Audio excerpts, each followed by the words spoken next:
lay down some fire if you had to. This is the voice of one of Britain's most dangerous criminals, plotting to break out from his jail cell. You know, that's what my last name, don't you? A-I-E-A-E-R. A cold-blooded gunman who shot a British policeman as he begged for his life. Get an ambulance! He's taken everything away from me. He took away my whole world. A fugitive who stopped at nothing to evade justice. He was prepared to go to any means and any lengths to prevent being caught. A prisoner locked up forever, but determined to force his way out. He would kill anybody to get where he wants to go, which puts him a threat above any other prisoner I ever met in prison.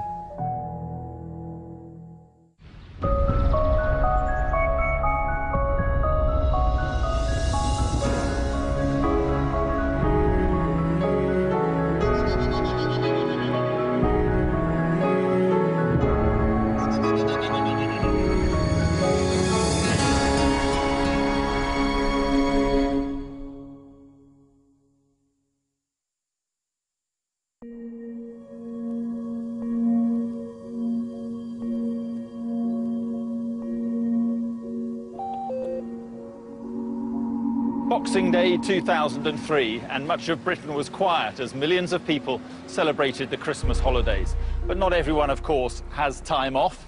In Leeds, 2 police officers said goodbye to their families and came to work here at Killingbeck Police Station.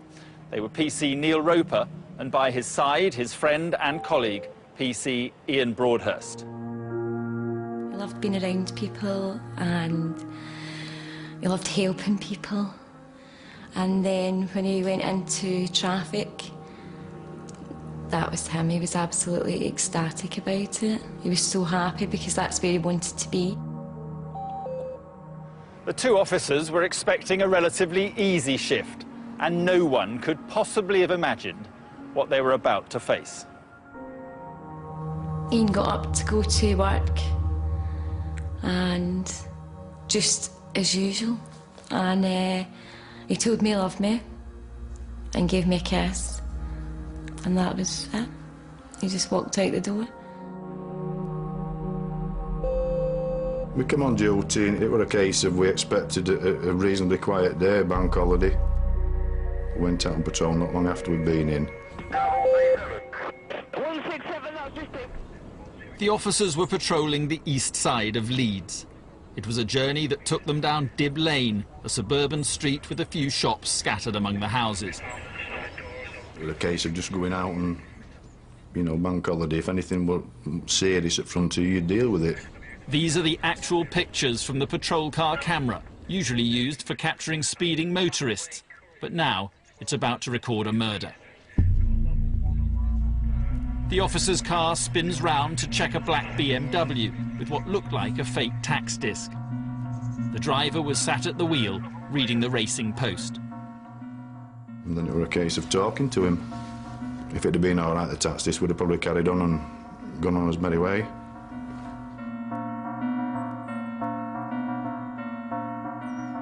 We've gone out at car. I'd look at the tax disc, and then Ian asked him to come and sit back in the car. He put the window down and put him behind him. PC Roper then radioed the control room, who confirmed his suspicions. You've done it again. That was a stolen one from November last year. The officers arrested the driver and told him he was heading for the station. What they didn't know was that this man was more than a simple car thief. He was David Bieber, an American fugitive wanted for murder. He'd been on the run for almost a decade.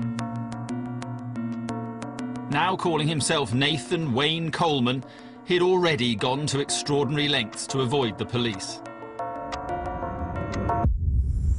My hair started going up on my back because of his mannerisms.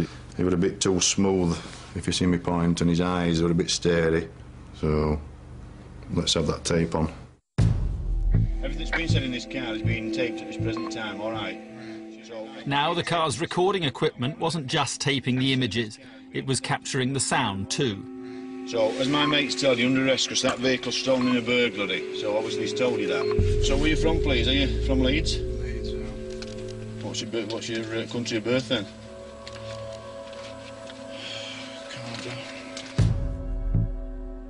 And it wasn't only the driver's attitude that was making the officers nervous. It was just the way he was sat, his jacket was hanging forward, and it was just like there's something there, but you don't want to look. What have you got in your coat pockets, though? Have you got anything that you shouldn't have in your coat pockets? What I'm saying is I just want to see what's in your coat pockets, and obviously for my safety more than yours, because obviously I've got my back to you, haven't I? We are entitled to handcuff you, so it's up to you. I just knew in my head there was something there, because he didn't want to empty his pockets out, so it was a case of he has to be searched, and once it's mentioned of them handcuffs, then he's not going to like it probably, and then we're going to have his hands full, so it was a case asking for some backup. We don't like the look of him at this time,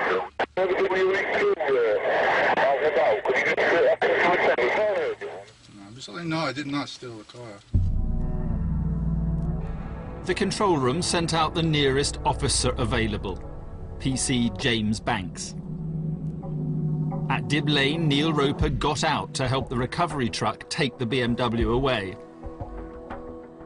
That left his colleague, PC Broadhurst, alone inside with the increasingly anxious driver. Can you roll this window down a bit? I'm just claustrophobic. I don't think they come down, to be honest. PC Broadhurst can be heard whistling and tapping his pen in an attempt to keep the driver calm.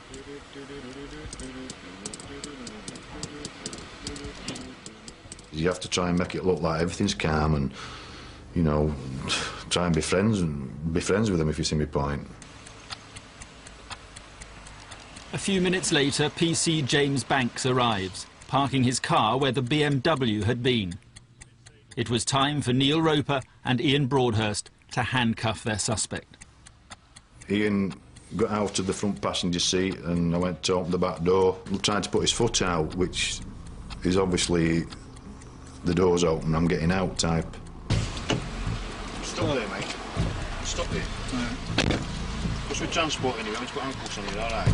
No, I've got... Claustrophobic? Well, yeah. I'm sorry, you can't sit behind us when we've... I leant in with the handcuffs. I took my handcuffs off, and then as I leant in, there's a gun coming up. Don't! Of the 5 shots fired, 2 hit Ian Broadhurst.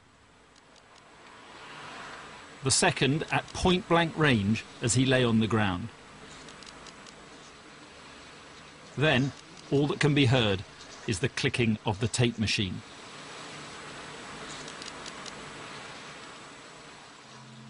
First bullet hit me in the back, which made me nearly fall down. It was like my leg nearly went.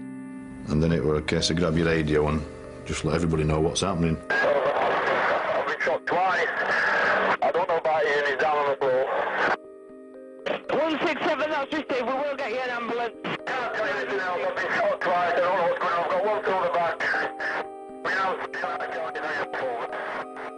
I didn't even look round. I wasn't exactly running, it was a case of just getting away best I could. But I suppose it's a case of, well, panic, adrenaline. You just keep going. Went out back of the old people's home and there was a big sheet of glass window and the door was locked, and I were, you know, you half contemplate ever trying to jump through this window. But I wouldn't have managed it. But luckily he didn't follow me because he was on his merry way. The driver shot Neil Roper in the back twice. He shot James Banks once, but remarkably, the bullet hit his radio. A passerby found Ian fighting for his life by the roadside. Get an ambulance! She grabbed his radio and tried desperately to summon help. Hello? All right, I'm a nurse. Have you got any thoughts? Can you hear me? No. Can you hear me? I've got nothing. I've just come out of taxi. Right, where's... Can you hear me?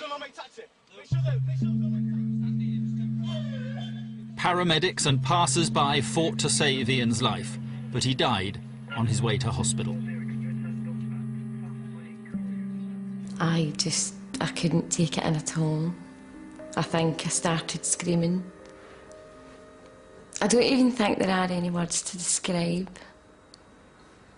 how I felt. I was absolutely heartbroken. I was in shock. I couldn't even describe that feeling to you. Of somebody coming in and telling you that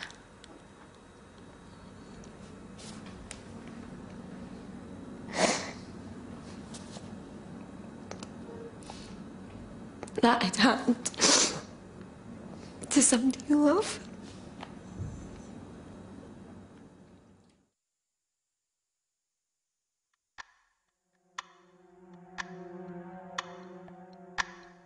The response was instant and massive, but the killer was used to violence and had escaped the police before.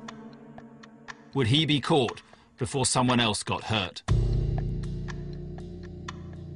He was quite calmly coming back to the city where he committed this murder, arming himself to the teeth with ammunition. He was prepared to go to any means and any lengths to prevent being caught, and that worried us greatly.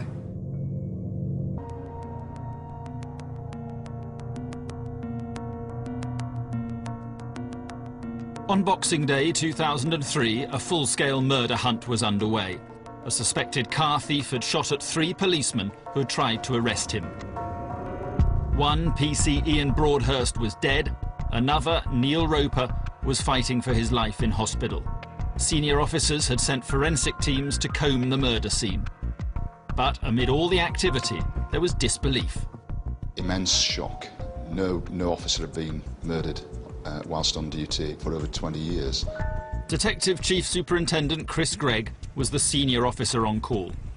We knew from almost the first minutes that this was as serious as it gets. We had got some great potential here. We'd got the stolen car where the suspect had been sat in reading the Racing Post. We'd got items in the car that we thought, in all probability, the killer has been handling. The officers found 2 objects they knew the killer had touched: a chocolate wrapper in the back of the police car, and on the front seat of the BMW, the same newspaper that PC Neil Roper had seen him reading.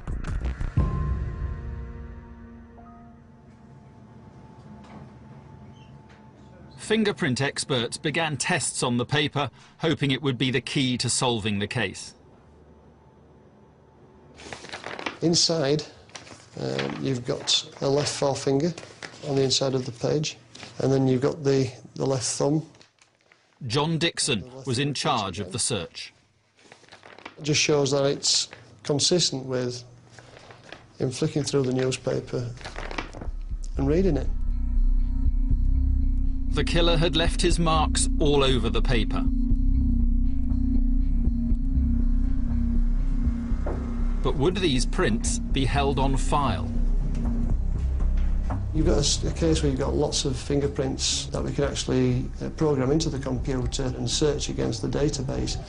You get a feeling and think, well, if they're actually on there, this should really turn up, we should actually get this guy.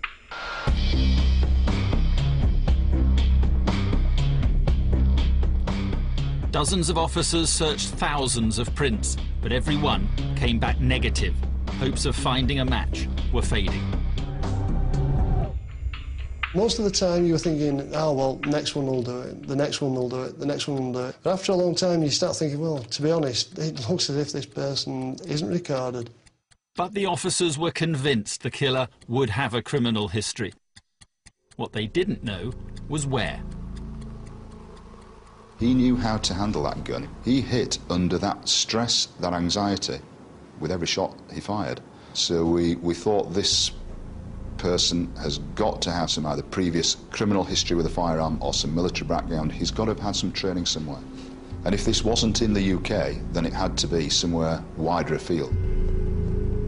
The prints were sent around the world in the hope that the killer would be found.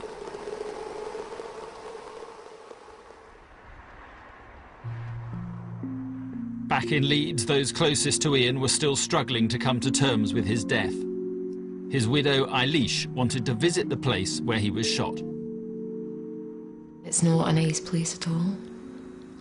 Nobody should die there. And that